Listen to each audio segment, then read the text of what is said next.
Hello there, welcome back to another video. Today I have a how to draw manga kit that I found at Five Below.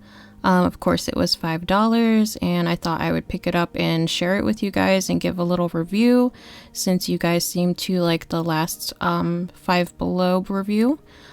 So this is a set by Artmaker. It's the how to draw manga kit and the art itself is by Ruth Keatich. I don't know if I'm saying that right. It's Keattch. She has a very like late 90s, early 2000s kind of vibe to her art. So it comes with 4 dual tip markers in the set. It comes with a fine liner, and then it comes with this art tutorial book that I'm flipping through, and it's actually like very like intricate. I was really surprised by that. It has like so many different things in there. So it has different lessons for like basic pencil holding techniques, and then it goes on to like how to draw like heads, chins, ears, noses, eyes, facial expressions, hair, neck and shoulders, the human form, hands, feet, and body proportions. And then that very last page has a little like sheet about the artists themselves. So I just thought I would test out the markers first. They have a bullet point and then a chisel point. So no brush tip. That's to be expected. These are like very, very cheap. This whole set was $5. So I was just testing them out here, and upon like testing them and everything and coloring with them, I'm like 99% sure they're water-based, just because of the splotchiness and the fact that they didn't blend. And I do notice that it bleeds through to the next page, and that's because this this workbook is like very, very, very thin. So that's something that I kind of wish was different for like the practice pages themselves to be a bit thicker. So that way you can actually like color on them with the markers that were provided. But again, this was a very, very cheap set. So I guess it's to be expected that the pages would be pretty thin. It does say in the very beginning pages of like things that you'll need. So it says like a pencil, a pen, and then like some coloring materials and an eraser. In this set, they did not provide a pencil or eraser, so I just used my own, which is fine. I have a bunch. I was struggling with that cap on the fine liner. I thought it would fit on the other end, but it did not. But that was okay, so I just like took it off, which is fine. I decided to draw my original character from a very long time ago. Her name is Rhonda, and it's weird because my car is named Rhonda. But I made up this original character long time ago, probably like when I was like a preteen. So I had this character's name set up way before I even got my car. So I don't know, I thought that was funny. But I chose her because her colors are pretty much the same colors that came in the set. She has like purple hair and then like a kimono, and so I was like, okay, well I can use that. The colors actually dried a lot lighter than like what is shown on the cap, and I'm sorry for this rocky footage of me erasing. I'm a very, very aggressive eraser, as it turns out.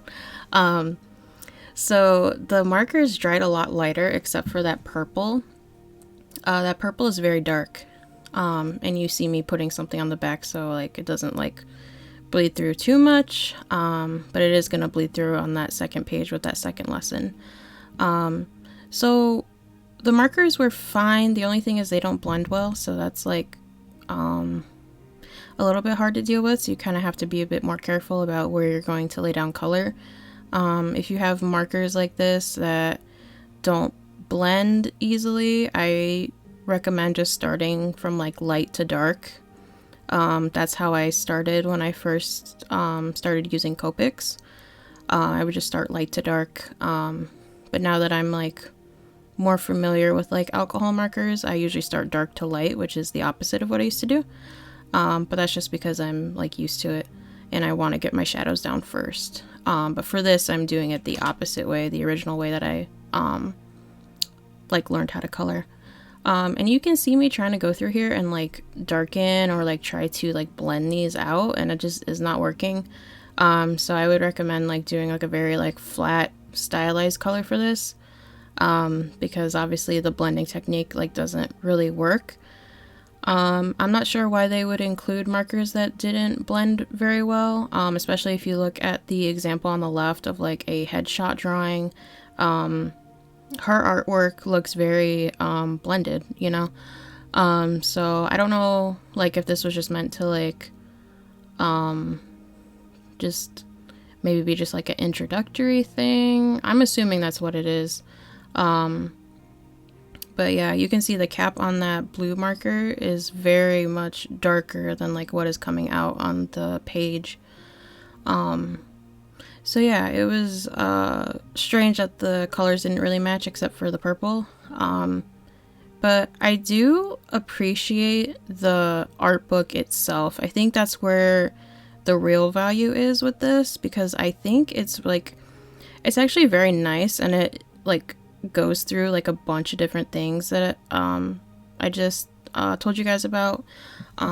So there's pretty much a tutorial for like drawing anything, as far as like the face and like the body. I especially love like one of the last pages. It has something about body proportions, and it's showing the difference between female anatomy and male anatomy, which is, I think, is really helpful, because I mean, girls are easier to draw because they're like hourglass shaped, but then men are really strange because they like have broad shoulders but then like these tiny little hips, and it's just like, how do you even walk like that? Like, how are you even able to stand up? I don't know. I think male proportions are so weird. That's why I hardly ever draw males. But I probably should.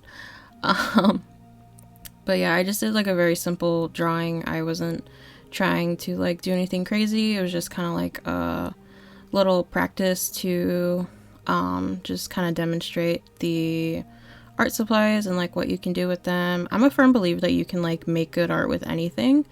I remember when I first started, I would just use blank sheets of paper. Sometimes I would even draw on like notebook paper, like for school. And I would just use like just a regular number 2 pencil. So you can definitely draw with anything. So don't think you need like fancy stuff. I would definitely just start with like the cheapest stuff you can find. Like, I went from that to using Crayola colored pencils, to using Prismacolor colored pencils, and then I got like a cheap alcohol based marker set from Barnes & Noble, and then I ended up getting Copics. So it was just like a process. I definitely just like start whatever's cheapest, whatever like you can afford, because like art supplies are expensive, especially for like the higher quality things. Like if you guys remember, I did the Caran d'Ache review for the colored pencils. Those were expensive. Those were like, what, 12 or 15 of them for like $80. That was a lot. Or like the Hollenbein gouache tubes. I mean, those gouache tubes are so nice, but they are like $8 a tube. It's obviously cheaper if you buy them in bulk from like Amazon or something, but yeah, definitely save your money where you can. Would I recommend this set? I wouldn't recommend the art supplies necessarily, but I would recommend the art book. I think the art book makes it worth it. As far as like markers, I would just get like a cheap alcohol based set, and then just like a Sakura Micron fine liner, and then I think you'd be okay. But yeah, that was it. Let me know if you guys have come across this and if you've used it before. And if you like this video and like this drawing, and I will talk to you next time. Bye!